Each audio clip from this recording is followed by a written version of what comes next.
We're going to be live tomorrow.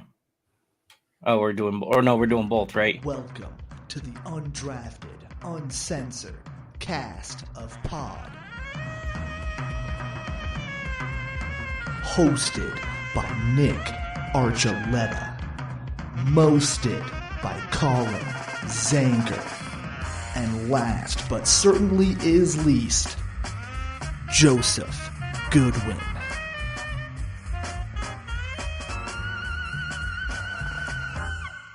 Welcome in, everyone, to the Undrafted Uncensored, a part of the E5280 Sports Network, where, as you can see, there's only two of us today. Joe's a little under the weather, and now I'm mad at myself because I had a blue turtle shell from Mario Kart that I was going to hold up to represent Joe for a little bit, but I missed it. You know, we would have had to have started another box, and you would have had to log back on, and it was difficult enough to get you to remember that we're actually having a show tonight, so... I got a lot of stuff going on this weekend, okay? Let me just... hey. Let me just live my The people existence. want the undrafted. Let me live my existence here. Yeah, I had to adult a little bit today, so I went to adulting, and I totally forgot that I had to continue adulting because I had to run a show. So my bad. We're here. We're actually earlier than we anticipated, too. What did we say? 9 o'clock? I can't even remember. I thought 9:30. Maybe it was. I just know that there was stuff going on. Yeah. Either way, we got it. We're going. We're rolling. It's been interesting sports week. Interesting sports week. Busy day today for me too. You know, going at 5 a.m. and accomplishments have been made with the new dog. The name is Laco. Officially Laco, huh? Which I still might go Fred the Frank. You're probably going to stick with Fred the Frank. I'm going to stick with Fred the Frank.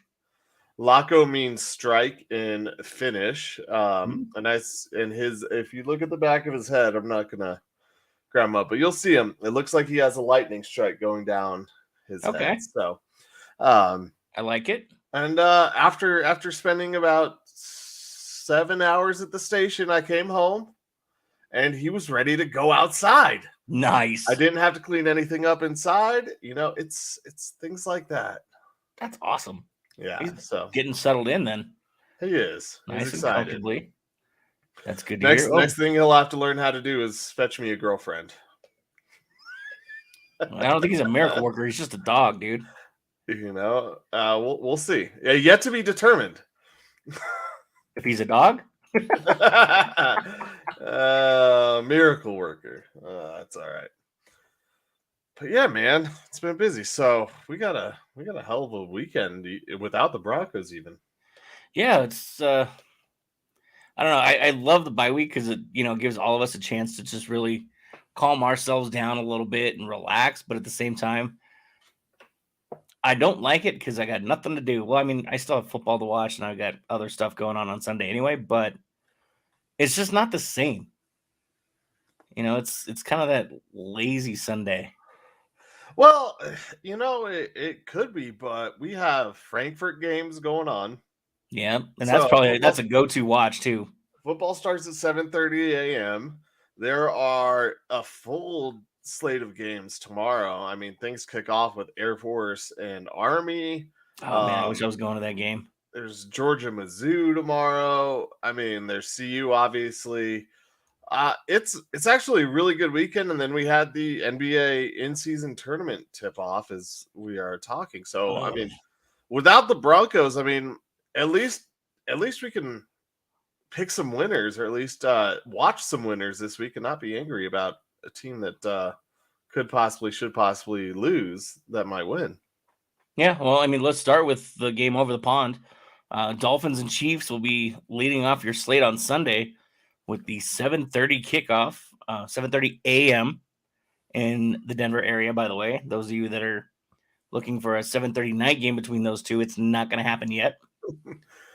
I think you got to go to another time zone for the 7:30 p.m. start for that. Yeah, I'm not going to tell you which one it is. You can figure it out yourself. I know, yeah, figure it out. Let's Google and math. GTS it. Yeah. I'm excited for this game. The Dolphins are riding a high streak right now, and the Chiefs are coming out of Denver on an L. And so, this is going to be two tough teams that are really, I think they're both really going to expose each other's weaknesses as far as on the defensive side with their offenses. I thought the Broncos already exposed Mahomes. You just got to get him sick, right? Yeah, exactly. I mean, it didn't. It worked. The Jazz tried it the first time and it didn't work because Michael Jordan went off. So now you give Mahomes the flu and he can't do anything. You know, there's a reason why they're called Utards. They did it wrong. I wish I could take credit for having fed Mahomes before that home game, but I didn't. Oh, they didn't stay in your hotel, or you didn't work that day? No, did not stay in my hotel. Okay.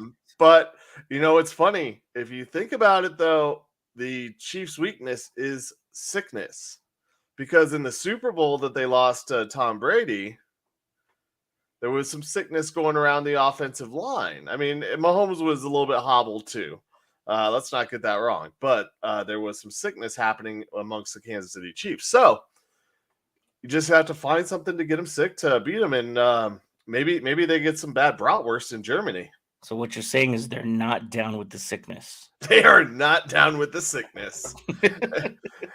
But they do get up with the sickness. God. Oh, Collin. No. Hey, No. I've been going since 5 a.m. and it's 8:45. Hey, I'll allow it. It's going to be slap happy. I'll allow let's it. get to it. But somebody's got to pick up Joe Slack. There you go. I'm doing my best. I hope I'm not over analyzing this game and saying it's going to be a good game, because I don't want the Chiefs to go in there looking to basically take their frustrations out on Miami. And I mean, weren't the Dolphins coming off a bye too? No, the Dolphins and the Chiefs both have a bye next week. Oh, okay, that's right. This is where I mixed up our whole schedule, where I was talking about how the Chiefs could also definitely be overlooking the Broncos in the Broncos game because they had to fly out to Germany. Yeah. And then they have the bye. But now after losing, we'll pick the game later. But now after losing to the Broncos, there's been uproar in KC. Not really uproar, but just complaining and bitching and moaning about having to go to Germany for this game. And then they have the bye week after. So you got to wonder where their focus is and if Andy Reid is, I don't want to say losing this team, or if this team is just ready for the playoffs. Like they really, I get the feeling they're a lot like the Patriots in some ways, where it's just like, all right, get us to the playoffs, and then we'll get going. Or even like the Golden State Warriors, whatever you want to talk about, get to the playoffs and then let's go. That's the vibe I'm getting from this Chiefs team.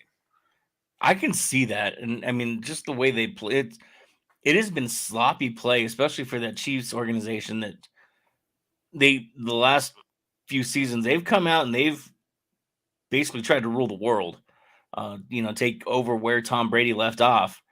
And I think they're kind of starting to learn too. You can coast your way to the playoffs.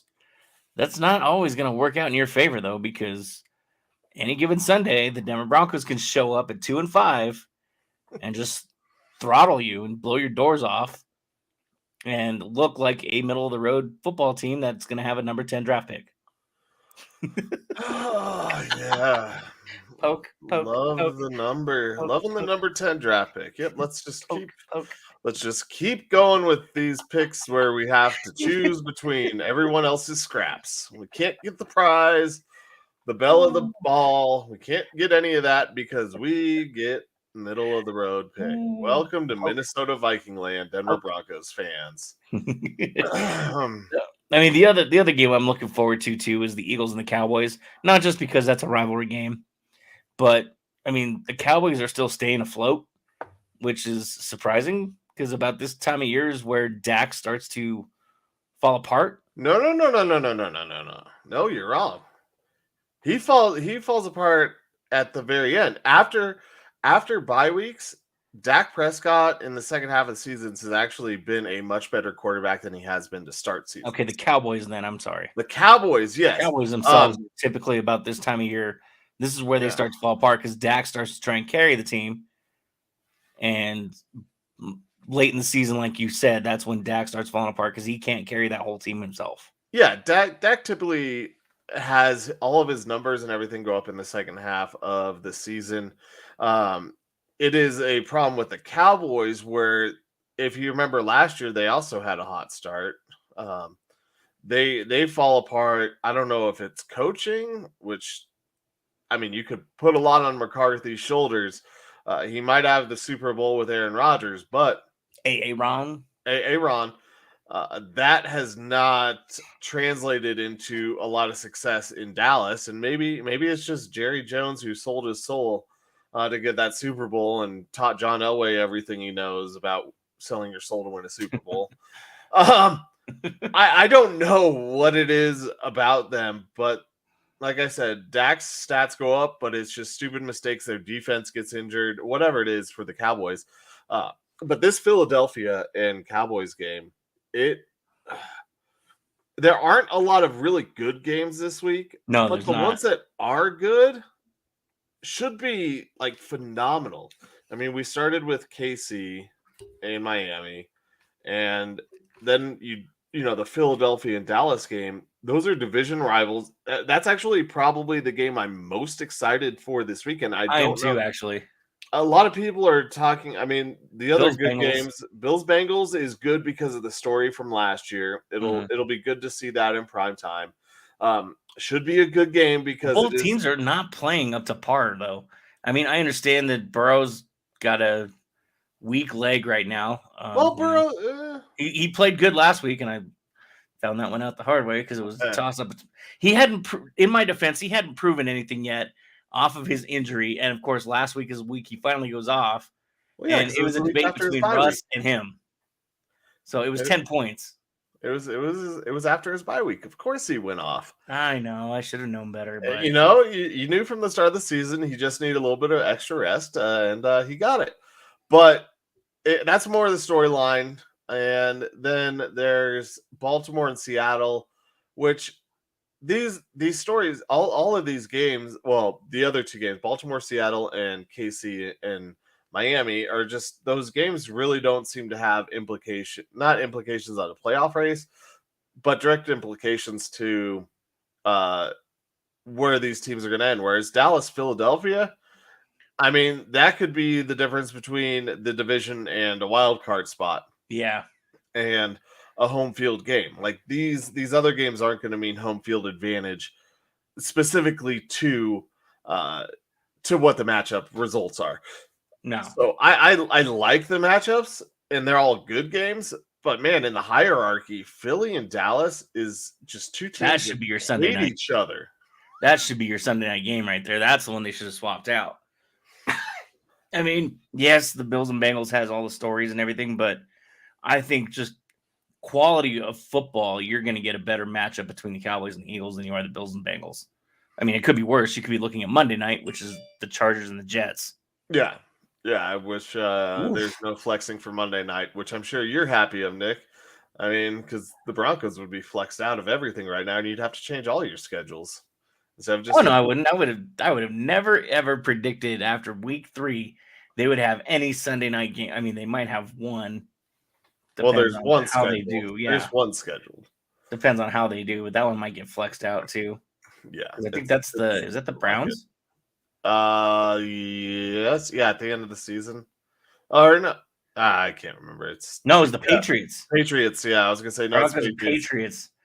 Ugh, I'm a Broncos fan, and even I'm not looking forward to. That's the Christmas Eve game. Yeah. Christmas Eve, Sunday Night Football, Broncos and Patriots? Hell no, that ain't going to happen. Yeah, who wants to come with me out in the undrafted crowd? Come on. I got tickets, baby. Oh, I was going to say, you want to go, but never mind then. Well, okay. I'll get 4 of you in, and then I'll leave you and go sit with Nick. Where are your seats first? Oh, are they indoors? They're not indoors. Okay, then I don't care. Just making sure. I'm a man of the people. Hey, I sit in the 500s. All right, my man. Look how you hooked us up for the Nuggets when we got to go watch the road game. We got a little box there. We did get a little sweet. Yeah, so you already set the bar a little high.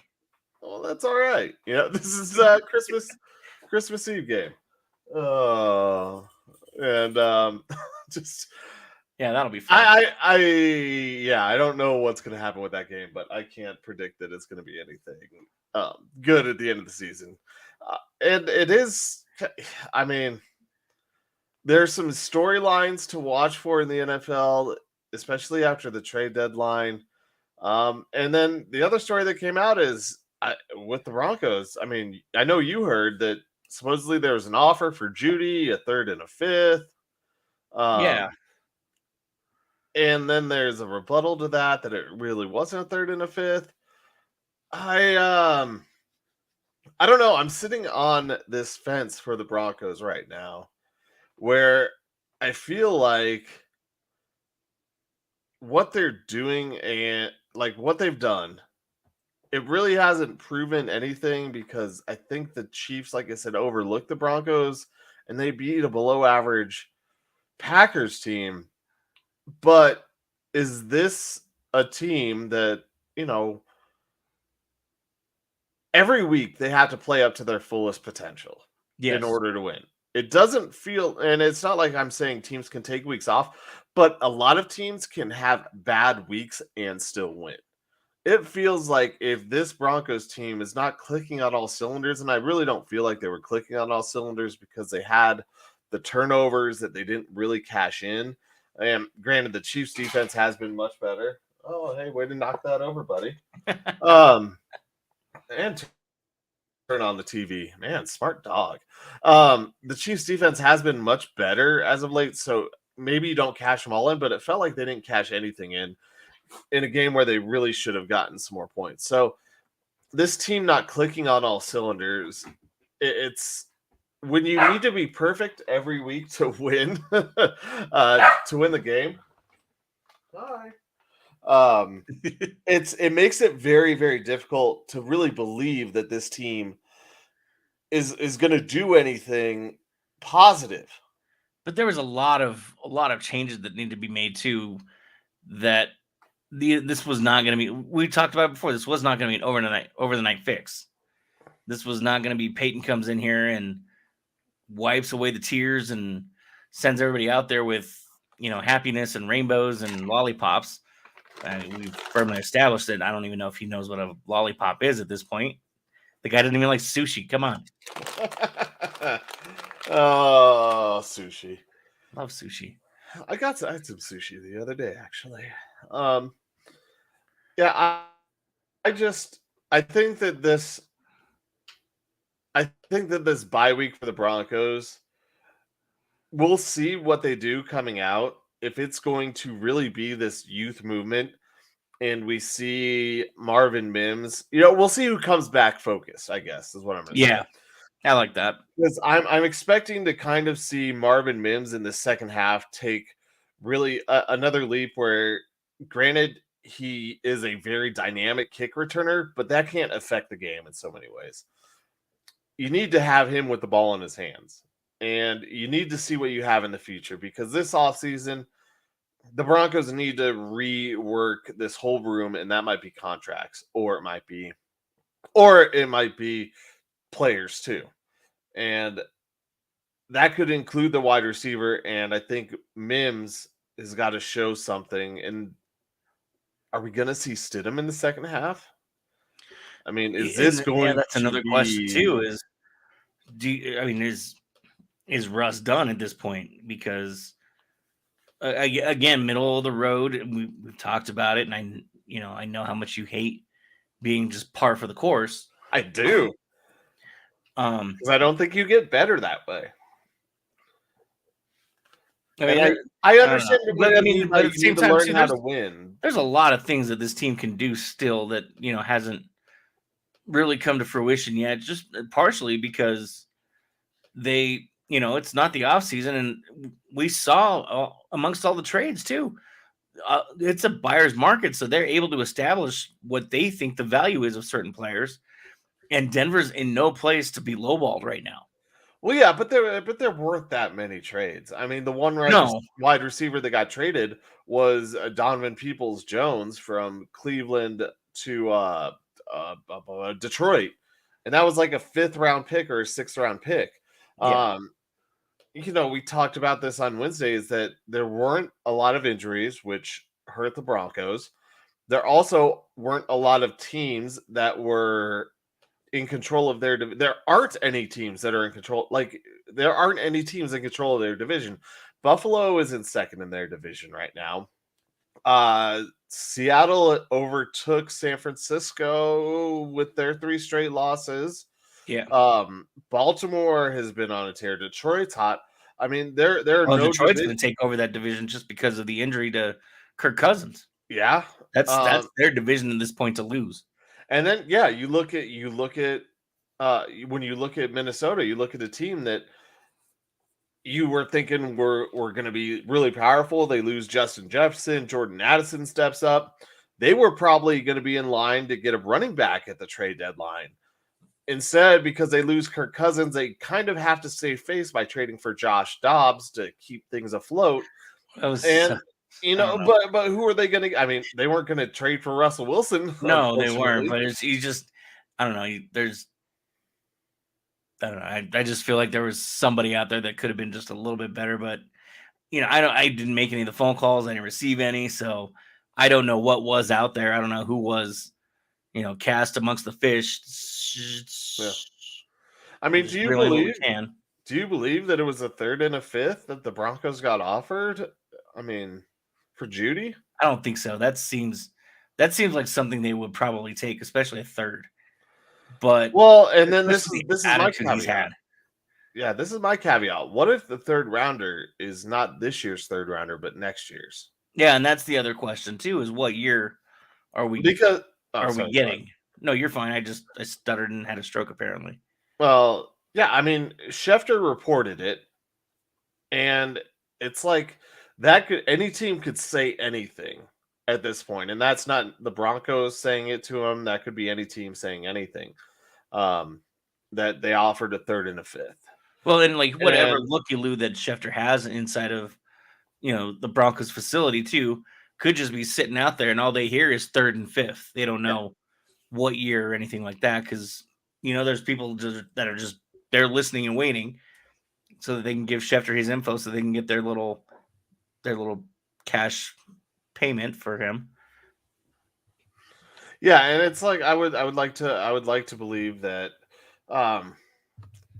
if they did get offered that they would have taken it. It's tough it's tough to gauge. Yeah, it really is. And I mean, we only get half, obviously, with the trade not going through, we only get half of the information, if that. We only get half, obviously, with the trade not. Whoa. Where did that there's come from? me. Wow. There you are. That's my cell phone going off. I was just trying to. You're trying to share it like I did earlier? Just doing what I can. Yeah, no, I appreciate that. I already did. So yeah, I was a little behind. Chat's open for anybody that's here. Say hi. They were. Thank you, Don, earlier for the like. Appreciate you. Yeah, I am looking ahead for this team. I'm really nervous, like I said, that they're just gonna stay middle of the road. I just don't.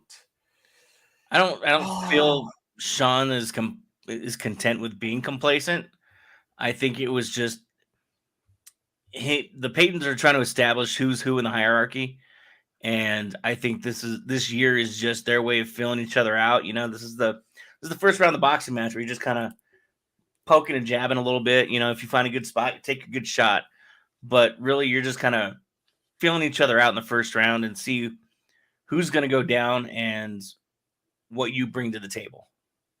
If anyone knows about poking the bear, it's you, Nick. Yeah, I love poking the bear. It's asshole. Fun. Let's go ahead and move on to the Nuggets. And I'm just going to say this right now. I know we touched on it last show. Those City Connect uniforms are terrible. Yeah, I've taken a quick peek at them, and I don't like them. There was an article about a worst jersey ever.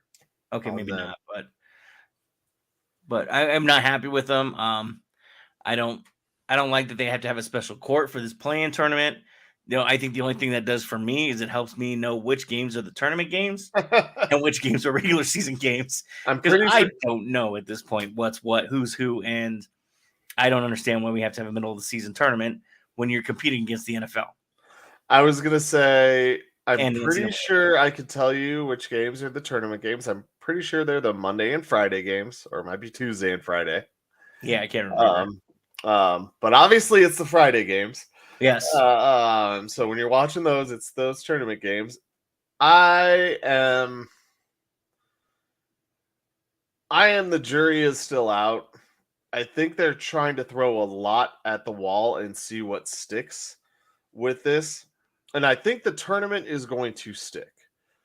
I don't I don't know. like it though. It's so dumb. Like it has no implications on the playoffs either. No, but it does impact guys' wallets. $500,000 to the winning team. Nervous about the fact that, these games all do count, but the finals game doesn't. So you are adding one extra game on, not really But that only big for of a two deal. teams. And I think there are going to be teams, especially like the Nuggets and the Spurs. The Nuggets had a bunch of guys questionable for today. You know what this reeks of? I'm guessing the NBA probably stepped in and said these are games that you can't use the rest for your players. But the Spurs are going to be load management on these guys, and the Nuggets. I don't. I know they had a lot of guys on their report to start the day, but they I think everyone's playing tonight. It reeks of a lot of load management because we don't care when these games count and we're playing a team that just so happened to be put in our pool, but it's an Eastern Division or conference versus Western Conference game type of thing. I just That's what it reeks of. What's going to happen is that well, we're gonna lose Nick. I guess that was enough talk of NBA for him. So much for talking about the Nuggets in that NBA court. But one thing I am going to talk about before Nick gets back that I definitely want to get into with him was one trade I forgot about in the trade deadline. Some may have seen this, some may not have, but apparently Derrick Henry did have a trade on the table to the Ravens at the trade deadline, and it looks like the Tennessee Titans owner vetoed the trade. This is Adam Schefter saying that the potential Derrick Henry deal. Well, Nick's back, I am so back. I don't know what Nick, happened there. Nick, I don't know. I said we were done with the Nuggets, so I had to go back to the NFL. And one thing that we forgot to hit on Oh, was this Derrick Henry trade yes, that thank you. didn't happen, and how when I talked about Minnesota being they could have been in the running back market. What's he? Oh, okay. Tennessee's GM vetoed the deal, or the owner vetoed the deal. Because he was going to restructure a contract ahead of the deadline, and it was vetoed by the Titans owner. It doesn't really make a lot of sense on why, but John Harbaugh said that we're not going to do something out of desperation by any stretch. We've got a good roster. He loves our guys. We have everything we need. So I'm not sure exactly what happened there. If this was a deal that was happening before the deadline, because it came out on Saturday of last weekend that the Titans weren't going to make any deals, and so I'm wondering if that Yeah. was like the one deal the Ravens and Titans were going to make that were going to start to change things. Um, that or once again, when we talked about the NFL and trades, the worst thing that could have happened for the trade deadline was something like Will Levis to come out and have a huge day. Like, Yeah. he comes out and has a 4 touchdown day, and we don't want to trade anyone all of a sudden. April So Fools. yeah, We'll give yeah, you Derrick Henry for nothing now. Sorry, we're gonna keep him. yeah. There's hope. So like I said, teams have hope. Unlike Nick in the NBA play-in tournament. I think it's stupid. I think it's a waste of time and money. I mean, it's a cash grab no matter what. I get it. It's business. You're trying to do everything you can to enhance your game, promote it, make it bigger, make it brighter. But you're competing against the NFL, which will always own this country, and the NHL, which in certain markets will still dominate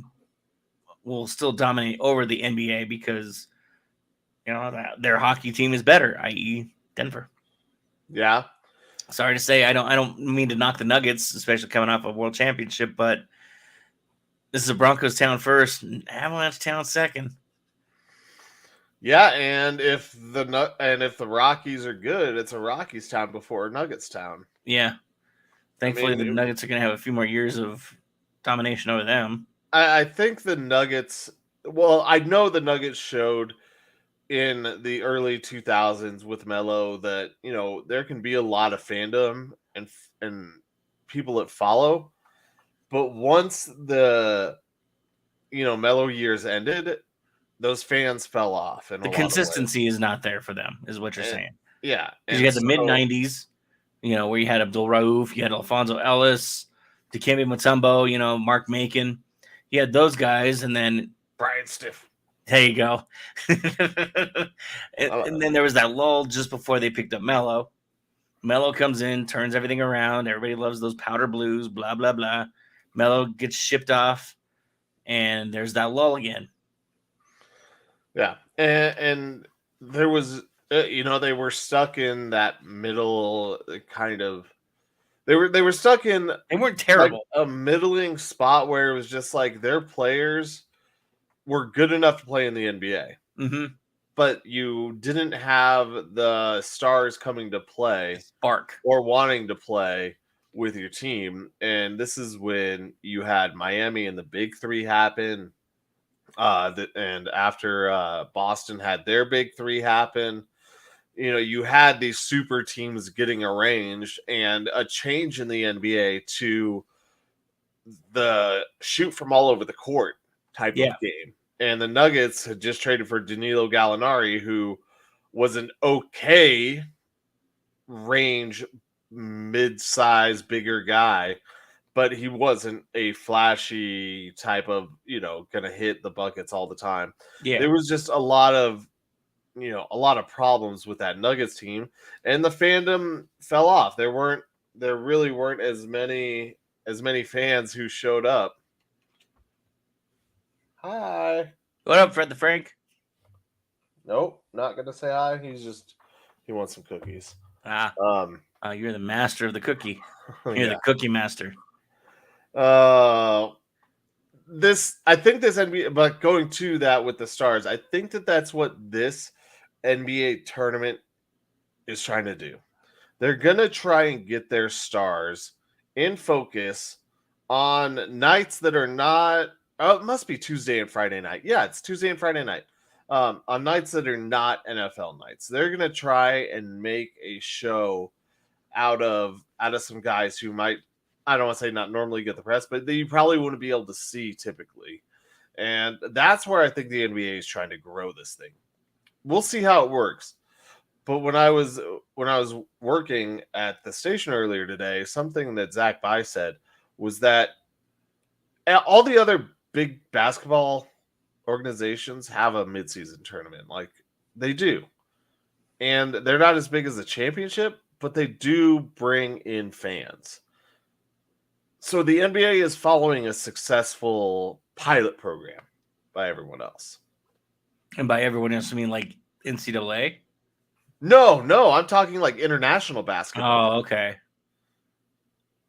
And when you look at international basketball, there are more international players in the NBA than American-born players now. Yeah. So you're talking about something that's relatable to masses. This tournament is relatable to people around the world because they see their own teams in their countries playing in a mid-season type of tournament. So you're not just saying, we're the NBA, we know everything right. They're taking a formula that's worked in other countries and using it here. Not saying it will work here, but I'm saying it could help because of the international reach that the U.S. that the NBA does have. I mean, it makes sense, especially when you're trying. Your number one draft pick comes from France. That's going to help you again expand the game that much more. But I mean, in a lot of countries, basketball is a predominant thing because A, it's cheap, and B, it's easy because all you need is a ball and a hoop. Just like, and I'm not again, I'm Yeah. not trying to be No, mean. it's true. Just like baseball, though, a lot of these Dominican kids or in poor countries, the reason they're so good is because all you need is a rock and a stick, Yeah. and you got yourself a ball game.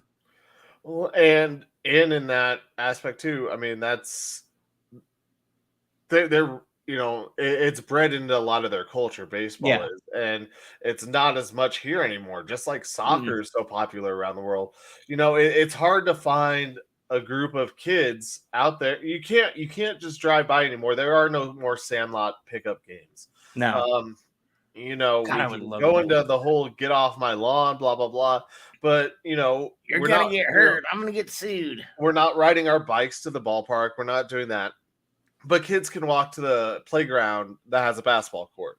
Mhm.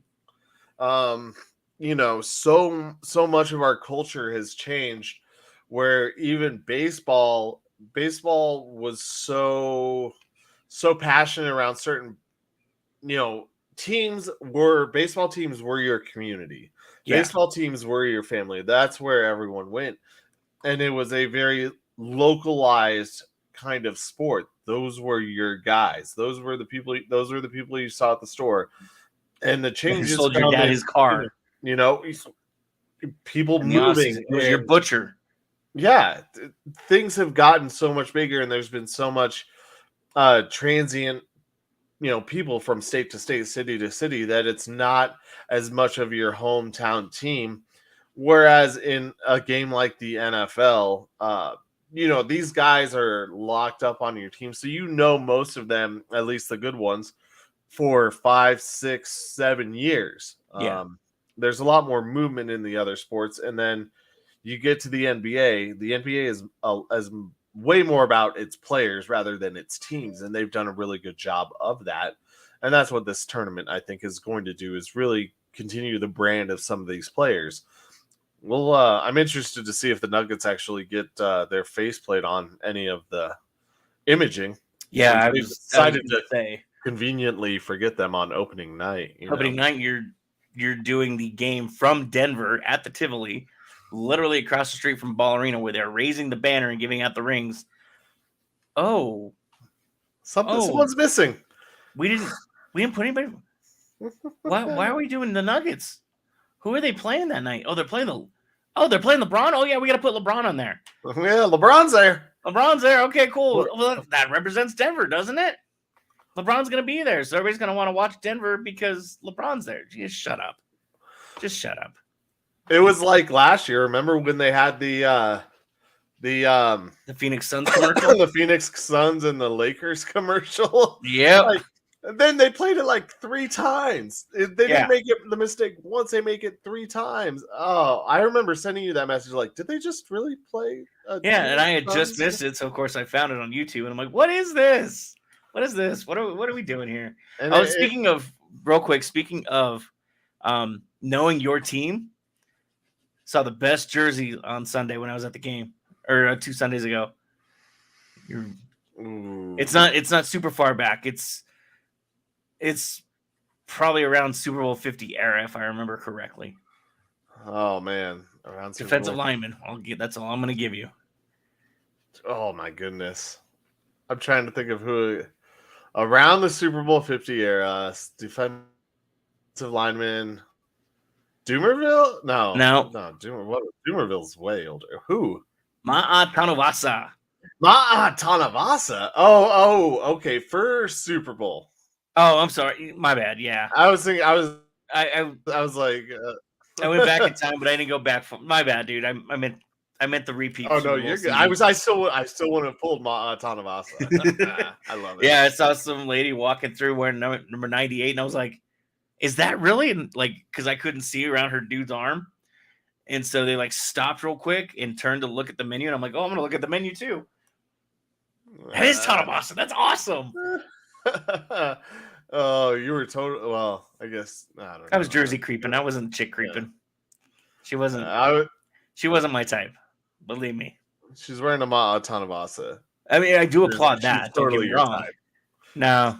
type. If you would have witnessed what I witnessed, I'd have been like, "You keep moving your on. biker, dude. You're cool. You stay there." I wanted to say with. Well, it's gone. Oh well, whatever. Forget about. Oh yeah, when we talked about the Nuggets and not being on the like billboards, it's the same thing with that consistency. Yeah, and it's one of the reasons why the Broncos are so big.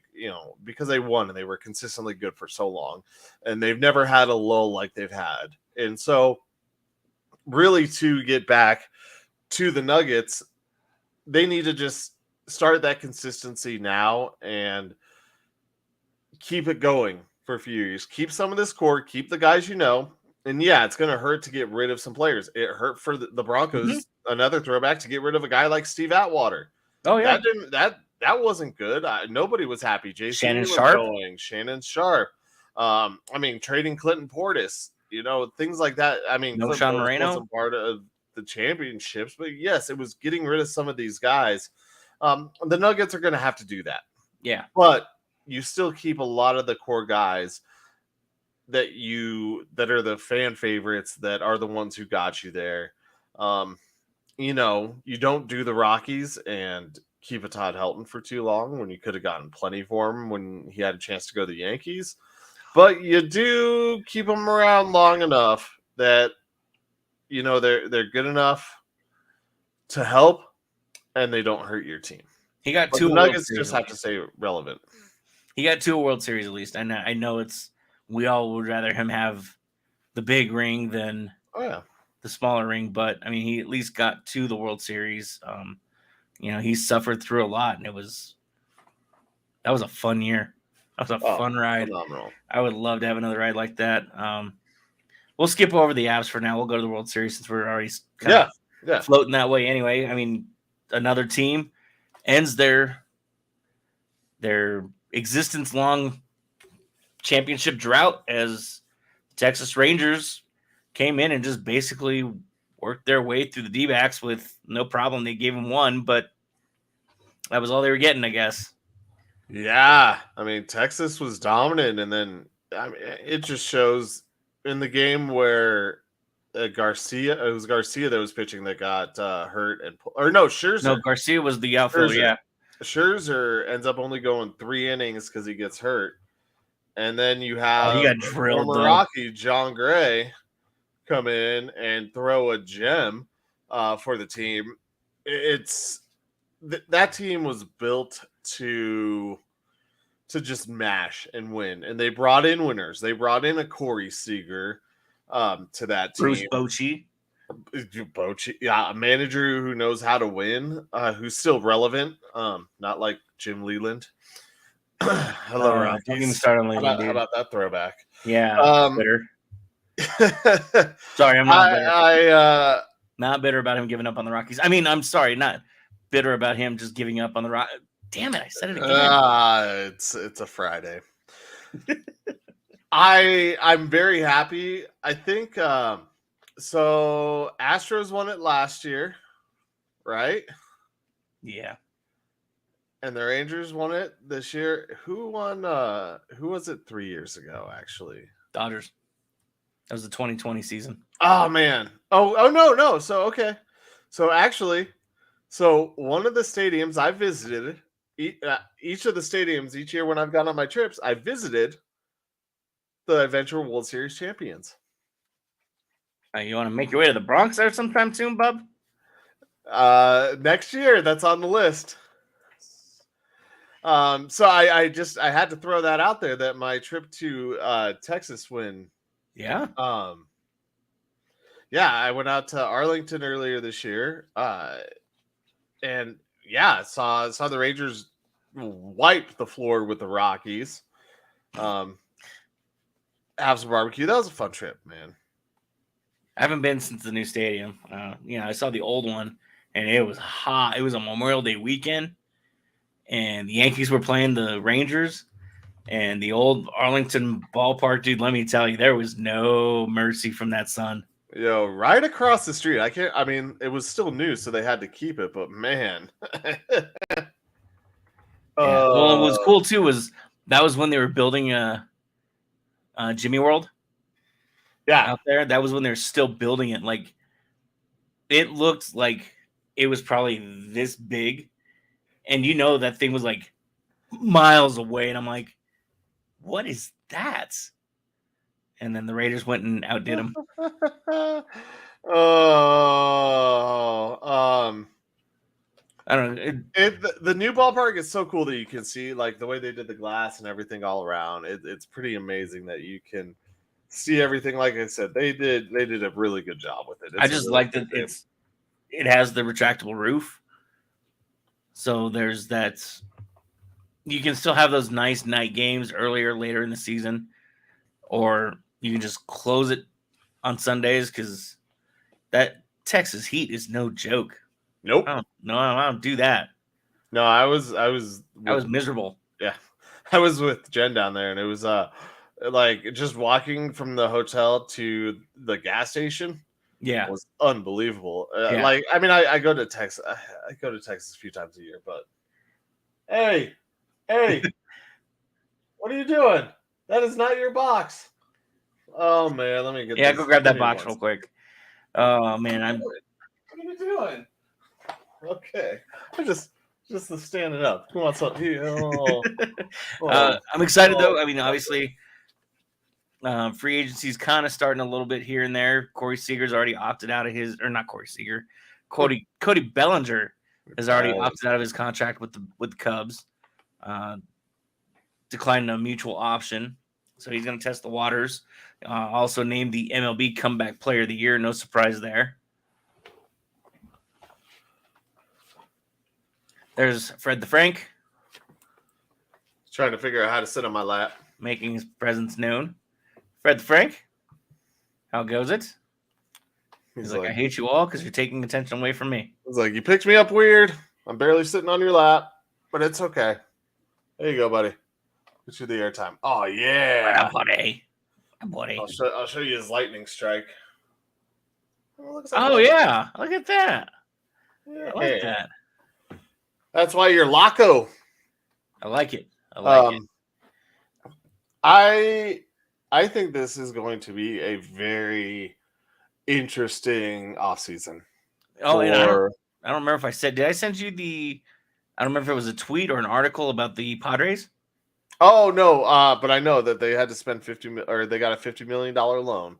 Because to pay off some payroll. And I mean, obviously some of that's going to come off their books. I think Blake Snell becomes a free agent. Machado, I think, is one that will be coming off soon too. I don't know if he's going to come off. He has an option that I think he can decline. Oh, okay. Well, they'll probably try and trade him and take some of that because they have a third baseman who I saw when I was in San Diego who is everyone wants him to play more. I mean, Machado's basically a DH now. Yeah. He's that's a spot on that team. I've never liked him anyway. He's like the newer generation version of A-Rod. Juan Soto maybe on the trading block. Until he's wearing pinstripes, you don't like him. Nope, won't like him then either. Didn't like A-Rod. 2009, I'm glad he was there because he was the reason the Yankees won the World Series, but that's about it. That's all you're going to get from me. I hate A-Rod. Cannot stand him. Narcissist. That dude could be the face of baseball for generations if he wasn't a narcissist. No. If he wasn't so worried about getting PEDs and worrying about how much, what's going on with Jeter and how many world championships he has and how do I play up to that level. Dude, you're not going to be Jeter. Just be you. When you were you, the Seattle Mariners beat the New York Yankees in the playoffs. Yep. Everybody saw the slide at the plate, and the Yankees walked off. Jeter hadn't even played yet. And then once Jeter came up, he just fell apart, and he had to be the billion-dollar man and gets traded to the Yankees, and now he wants his number retired. No. I don't mean to be mean. I don't think the number 9 should be retired. I don't want to take away from Roger Maris, but I don't think the number 9 should be retired. It's the retirement, especially in, I mean, a game like baseball is so, because there's so much history. It's so tough when you go into it, and then you start looking at teams and players and ones with such a rich history like the Yankees. I mean, what do you like? What do you do? Like, what do Yeah. you do when you have these questionable retirement numbers? Well, like, and my mom and I argued about this not too long ago, and I hope she's not watching because we'll probably argue about it again. I don't think Jorge Posada's number should have been retired. I love Georgie. Georgie is Yeah. a great catcher. I don't know if he did enough. But he was also never the best catcher in the game when he was the catcher. No, he wasn't. There were She had a problem with that statement too. yeah, oh, I'm sure. Well, I'm sure. Yeah, there's Mom, I love you. you can come back to the show now, Mom. I don't know. I get weird about number retirements and things like that. I think it should be for the elite of the elite, not just the elite, because a lot of teams have elite players. But yeah, like Ray Bork for the Avs is a stupid. I love Ray Bork, but that shouldn't be retired here. Yeah, that's a Boston thing. That was a stupid knee jerk, like bad management decision. Yeah, there are a lot of things that go wrong with some of those things because can't take when it away. I mean, when you look back in the Avalanche lore or history of a lot of these teams, what are the guys you're going to talk about? I mean, you're obviously, Sakic, Waugh, Forsberg, Footer. But Bork was a great story, but he wasn't an Av. No.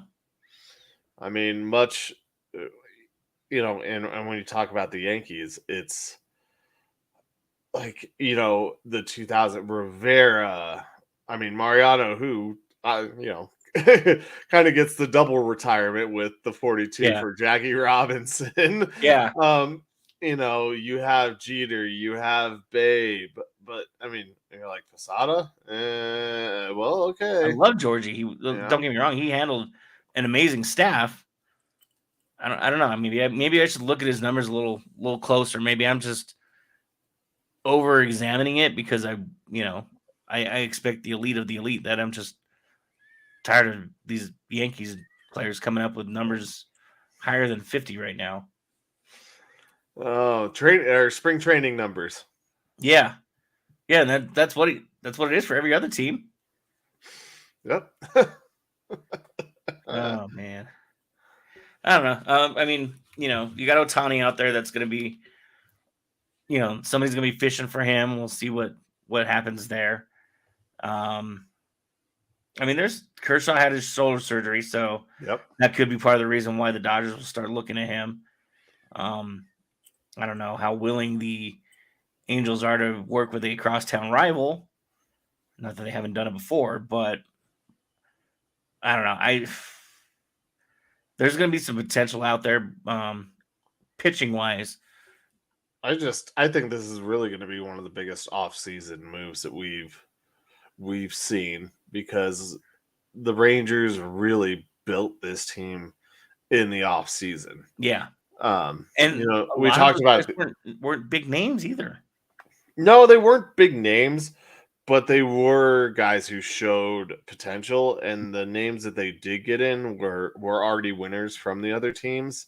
And a manager that doesn't believe in analytics. So when you see guys that are coming from the Dodgers or the Astros, when you see players from the Rays getting let go, these players who have come from teams that have won, I think there's going to be a lot of movement, and I'm hoping that the Rockies take part in a smart way in it because they can bring some guys in, and I don't think they can have a 1-year turnaround like the Rangers. I think they can have a 2 to 3 year turnaround by starting to get some of those players in here who want to be here, and get rid of the British barrier. Yeah. That's something else that needs to go, because if you can bring in a couple of good left-handed bats, you're taking away. How many home runs do you think that the brightest barrier takes away from a good left-handed power hitter? I know. So I remember in the first year of it, when they were talking about it, it was through like the first half of the season. It was like 25, 30 game or home runs that were easily taken away that would have been home runs without it there. And yeah, when for those of you that don't know, at Coors Field in right field, there is a wall plexiglass thing above the right field wall that used to be just straight into the pitcher or the warm up, the bullpen for the pitchers. And they decided to add that plexiglass wall and add like 6 feet of height. And that has taken away so many home runs to that alley, which is a power alley for a lot of guys. So a lefty sitting here for the Rockies could hit bombs there, line drive bombs that would go out. And now they're sometimes singles. Sometimes they end up being freaking singles. And it sucks because you want, it gave I feel like it gave the Rockies more of an advantage than the opposing team. But at the time, the Rockies were not a power hitting team. They were trying to be a finesse team. Yeah. And that's where it came in. Yeah. And that's where I think that doesn't help them either. It helps the pitchers, but at this point, you have to worry about developing your pitchers and, again, getting into other organizations and figuring out how they can be so successful, i.e. Tampa Bay. Yeah. Get into their front office, pick off a few people from teams that are successful, that are smaller markets. You got Minnesota, you got Tampa Bay, you've got Arizona. Arizona's got theirs locked up at Los Angeles. You have Miami. Miami's a really good one, but San Francisco, Atlanta, there's front office people. If you pay them right, you got a good future. And it's sad that we have to talk about it like that. It's not just about solidifying your players. You have to solidify your front office too, because those are the ones that are looking and developing and watching and making decisions. And if you have a solid front office that can go, we can package these two pitchers and send them off to Detroit for this left fielder for the rest of the season. I mean, that's how playoff teams win. You package a couple guys together and get a rental for the rest of the season. And if they like staying here, they'll stay here and enhance your winning more. Yeah, the Rockies have to be willing to deal and make deals this offseason. We'll see. We'll see if they can do that. If that can lead to some victories. All right, I think you're done, huh? I hope so. Speaking of victories. Yeah, you caught that. Yeah, I did. Let's allow Collin to. I mean, we've been pretty much 50-50 anyway, but let's let Collin take over and give him his favorite moment. Ladies and gentlemen, the victory formation. This is the victory formation. All right, boys, here we go. Best play in football. 6 right tight diamond victory on 1. Break. Okay, 3, 2, 1, let's jam. The Pick'em segment, proving that Collin Zanker is the most humble man in the history of time. Least. Featuring Nick Archuleta, wishing he was somewhere else. And Joe Goodwin, just kinda winging it. Oh, that's right. We are here with the victory formation, and Nick doesn't wish he was somewhere else. He just wishes he picked someone else. That is the correct term for that one. Let's get to the picks for this week. We do have Joe's picks already in, but let's talk about what is happening this weekend.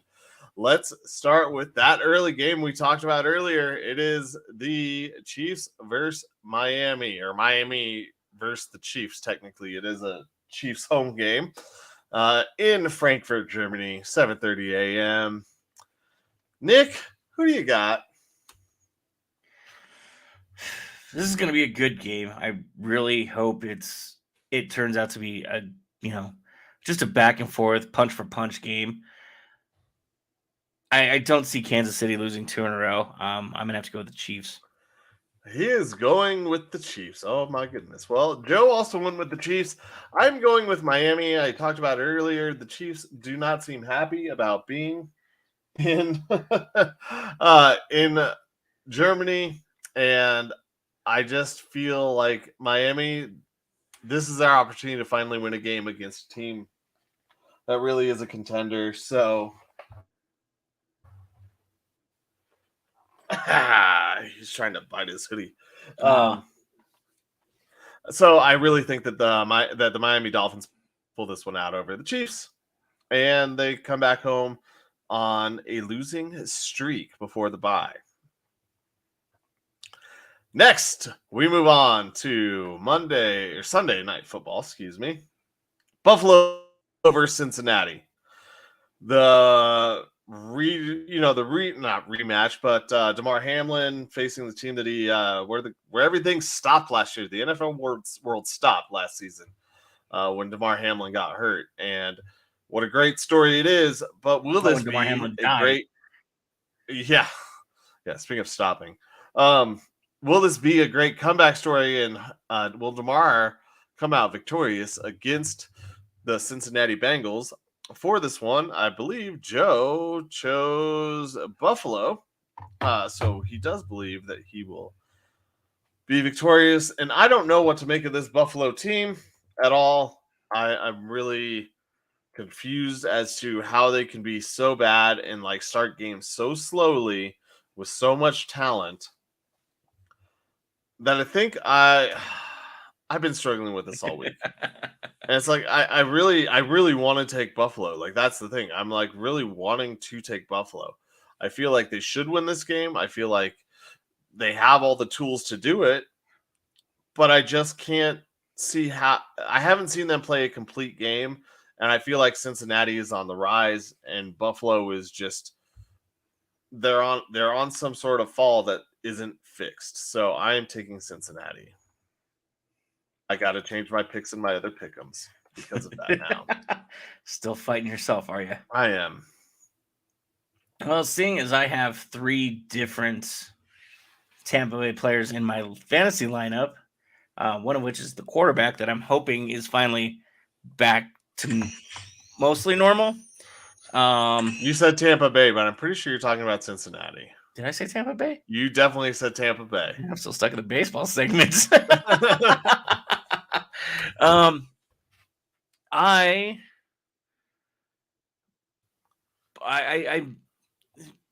problem with Buffalo is they play down to their competition, it seems like this year, and they've had some really dumb games against some really bad teams. And like you said, it's hard to trust them right now because they don't have a legit identity. So I'm gonna have to go with the Bengals. All right, I mean you got the Bengals, and then we move on to Monday Night Football. Chargers versus the Jets. Joe already picked the Chargers. I think this one is pretty easy. I'm going with the Chargers. Even though the Jets defense is out of this world. I mean, they are phenomenal this season. I just can't. I don't know how they score points besides a crappy Chargers defense letting them. Nick, who you got? I don't know. This is goofy. Screw it. I'm just gonna go with the Chargers. I don't care. I think there's no other way to pick this game. And then we move to the just throw the baloney at the wall. See what sticks. We move to the NBA and our fun Monday night matchup between the Atlanta Hawks and the Oklahoma City Thunder. Nick or Joe, I typed in Jets for Joe instead of because we were talking about that. Joe has taken Oklahoma City. I am taking the Atlanta Hawks. I feel like the Hawks are just sneaky good enough, and Oklahoma City might take them a little lightly. I think Oklahoma City is the better team, but I think Atlanta pulls this one out. Okay. I mean, I can see that. I guess it's down to me now. There's Kind of weird I when there's mean, only two of us. typically there's only 3 of us, and now there's 2, and I already gave Joe's pick, so Yeah, I know. I'm like, oh wait, I don't. yeah, I know you. Okay, to be fair, you knew that this was going to be a decision like an hour ago, all right? Well, I was trying to get. I had groceries to put away. I was picking up a pizza, and I had other things on my. I have a concert to watch here in about an hour. The victory formation should always be on your mind, all right? It is. Every time I hear Ryan Harris's voice, I just get happy. No. Okay, let's wrap this up. Time to clean up a mess. So I'll go Atlanta, and I'll let you go ahead and wrap this up. Oh, okay. Well, yeah, that'll do it for the victory formation. One piece of my carpet just did not come out victorious. I guess the walk wasn't quite long enough now, was it? You little turd. It's great having a dog. No, sorry, buddy.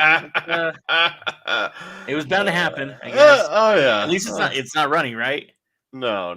Okay, then I mean, as long as it's solid, you're fine. It's gonna be an easy cleanup. Oh man. Find the positives. Find the positives. It's true. Well, we'll get the results to everybody on not on what just happened. That'll be cleaned up real quickly, but we'll get the results of the victory formation and the World Series numbers from the one that I did not choose correctly on next Tuesday, Wednesday night when we do the next show. Yeah, probably next Wednesday, but we'll see. All right. Well, thank you everybody for tuning in once again. This has been the Undrafted Uncensored. Thank you to Michael Spillane and all the crew at 5280sports.com for having our show there. And don't forget to check their shows out as well. The Wheelhouse, Gridiron Intel Between Lines, and many, many more. Thanks everybody for tuning in. Until next time, we love you all. Love ya! Go Nuggets! Go everybody! Go Avs! Go Sports! Go Sports!